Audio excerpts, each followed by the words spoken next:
G'day everyone, Louis Vuitton chiming in just to let you know that the quality of the video you're about to see looks like it was shot on a potato. Now, this is an error that I had with my webcam not being calibrated properly. The issue has been resolved and won't be happening again in any future videos or streams. Just asking, don't judge the channel based on any videos that this message appears in front of. It'll only be a couple. But yeah, just letting you know. I didn't want to throw them away because of the quality, because it's only just a few. Thanks for watching. Okay. American Indians are still getting a raw deal. Now, here's the thing. I don't see a lot of channels talking about Indigenous issues. Now, for me personally, Indigenous issues are quite close to my heart. They're something that I want to talk about hopefully a lot on the channel, because really, I don't really see any channels talking about Indigenous issues in regards to a Australian or an American perspective. And it's an area that I want to cover on this channel. I mean, with the exception of, say, Surfs TV, because Surfs do talk a bit about Indigenous Canadian issues. But I mean, regarding Indigenous American, Indigenous Australian, there's just no word. So this represents our first piece of coverage for the stream. From PragerU, American Indians are still getting a raw deal. Now, the interesting thing about PragerU, I'm going to show you a little fact that you might not know about PragerU. PragerU is a company is a company that's funded by fracking billionaires. I know, shocking. Now, somewhere in this video, PragerU is going to tip their hand, so to speak, and reveal this little factoid to us. So, be on the lookout, because knowing PragerU, it's going to be subtle. Let's do it. Let me know how the volume sounds. We've all heard about how many bad things the U.S. government did to American Indians in the past. But what about today? Like most people, the only time I hear about today's American Indians is when people are outraged about sports mascots or team names, like the Washington Redskins. But sports teams' names are the least of Indians' problems. Agreed. But which direction are you going to take it, PragerU? Did you know that Indians have the highest rate of poverty of any racial group in America? Did you know that alcoholism is more common among Indian youths than among youths in any other ethnic group? Did you know that the rate of child abuse among Indians is twice as high as the national average? Until I visited Indian reservations. So what do you want to do about it? Because this is all issues that relate to systemic racism, but that's something that PragerU is not willing to address or even acknowledge.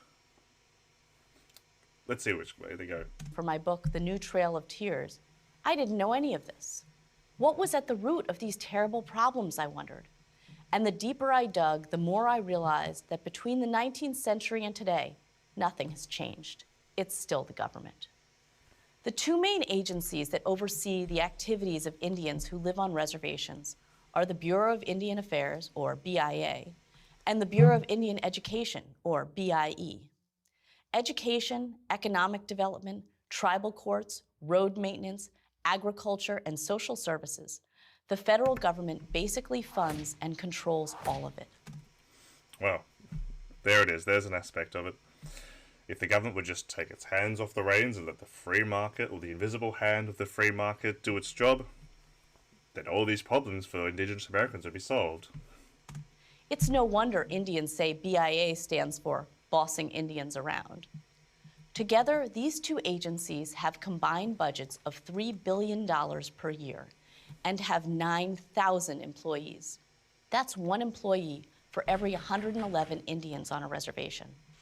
Of that $3 billion per year, the BIE uses $850 million of it to educate 42,000 students.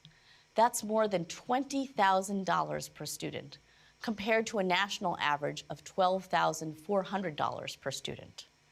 Plenty of other federal agencies. Okay, so like a PragerU, if they're getting more money, what is it about Indigenous Americans where that money's going in, but this inequality is still reflective? And don't just say that it's government overreach. There has to be another problem. Now, are you going to address that? Or are you just going to say it's government overreach? Because clearly, money's being invested in these communities, but they're not getting enough out of it.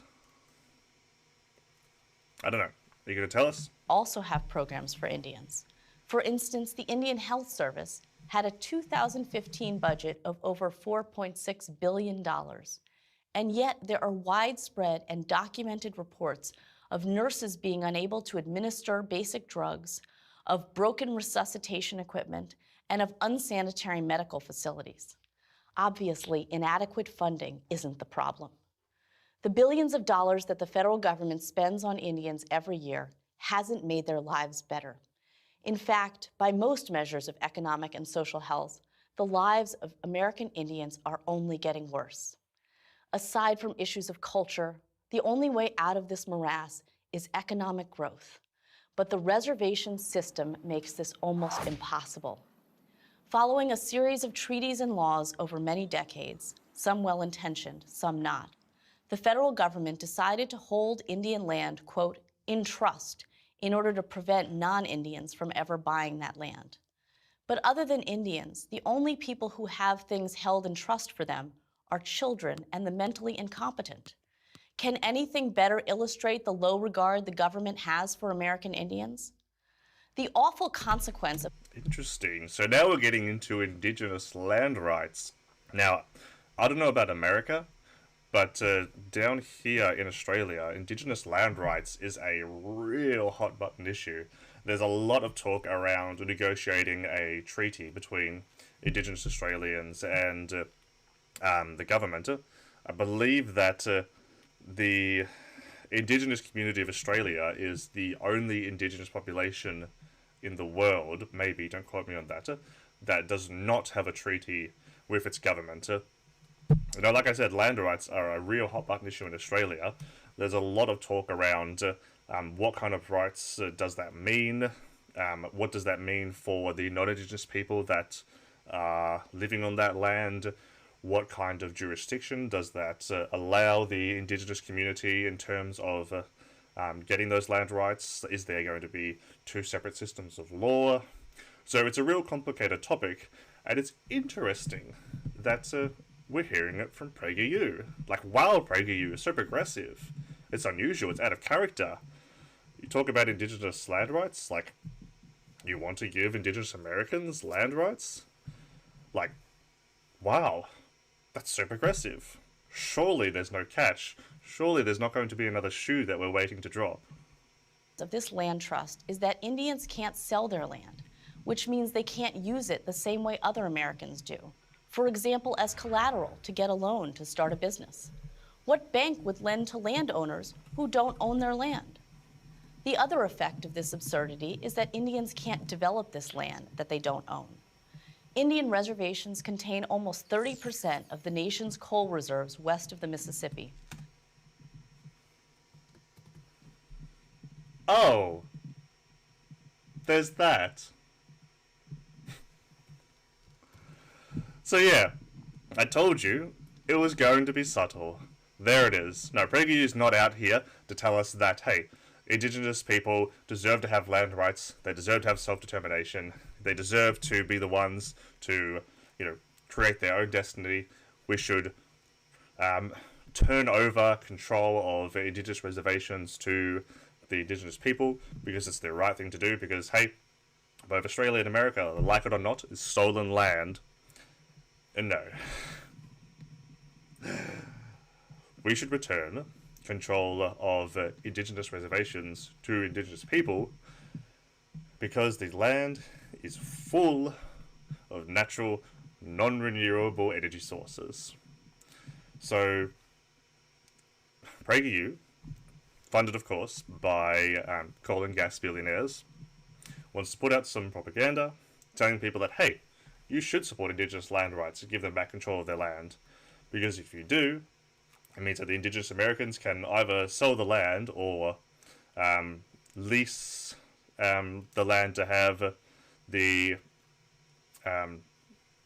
coal companies come in and rape it.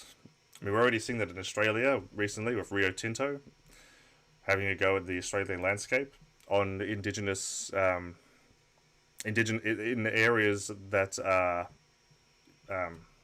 like Indigenous land in Australia. So yeah, it's an ongoing issue. So thanks, PragerU. No, not being super progressive at all. Just want to promote more coal and gas billionaires making more money. What else have they got to say? 50% of potential uranium reserves and 20% of known oil and gas reserves. I mean, there you go. And this is all on Indigenous land. So, hey, if we get this control this land away from the government and give it to the Indigenous population, then, hey, it'll be a whole lot easier for our coal, gas, and uranium companies to come in and pillage the land for these resources. Those resources are estimated to be worth nearly $1.5 trillion.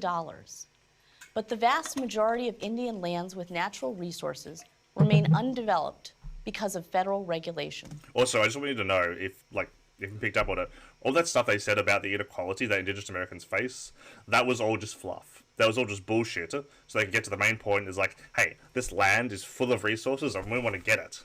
That was all just crap. This was all just sympathy posting. This is really what they're about.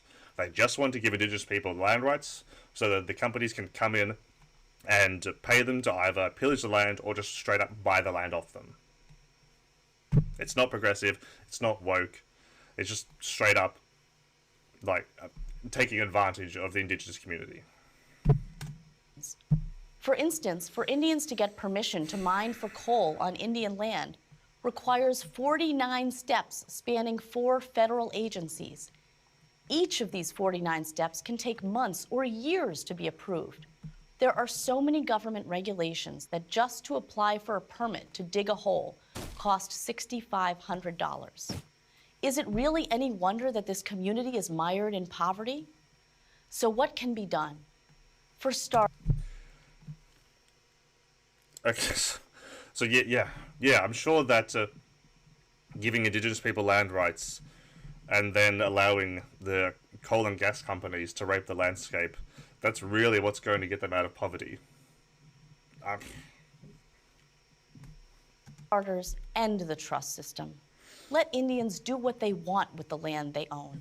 Sell it to us! Get the massive federal bureaucracy out of the way. Give American Indians the opportunity to embrace the same thing that has lifted millions of other people out of poverty and into the middle class: free enterprise. It won't happen overnight, and it won't be easy, but it will do a lot more for American Indians than changing the name of the Washington Redskins. I'm Naomi Schaefer Riley. Right. Okay. All right. Like I said, Indigenous land rights is it's a tricky issue. It's a tricky conversation. There's no real simple solution in terms of in terms of what that means. In terms of Indigenous land rights, there's no easy solution. But hey, you know what the first step is? Listening to Indigenous people. Not listening to the coal and gas companies, not listening to PragerU. The first step is listening to Indigenous people and hearing what they want. And funnily enough, a lot of what I hear is give my land back.